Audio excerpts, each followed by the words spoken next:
project is called Punch Perfect, and the objective of Punch Perfect is to measure the angular displacement of a person's punch, and as well we want to measure the acceleration of the person's punch. So with the angular displacement of the punch, we'll be able to figure out whether they're turning the right angle. Because generally when you're throwing a punch, your fist is starting off in a vertical position, and once you throw the punch, it turns horizontal to gain that extra leverage and then that extra power. And the reason why we want to know the acceleration of a person's punch, because with the acceleration we can find the force of the person's punch, and with the force we can give the user a feasible number, and with that number we can give them a value that they can strive to beat.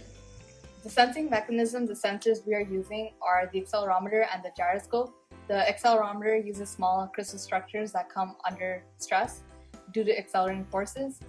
The stress causes a voltage that can be interpreted, which can be determined the velocity and position. The accelerometer can be used for multiple dimensions.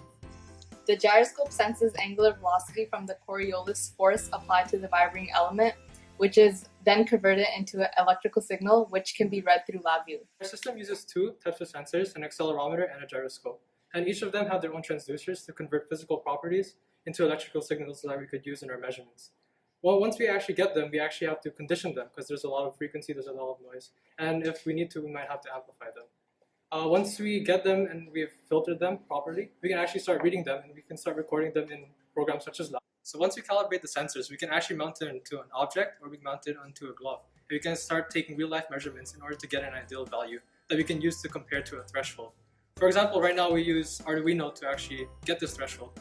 And we actually have an LED that when we go hit the threshold and we exceed a certain threshold in the acceleration, it actually lights up.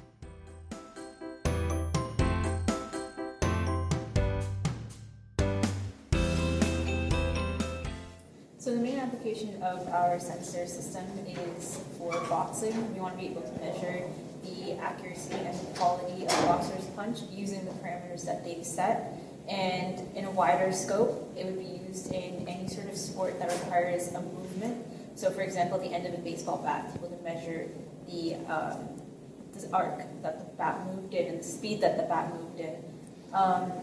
And so we can also further that into automobiles, for example. Any sort of situation where you want to measure the force and the angular displacement of an object, we would be able to use our sensor.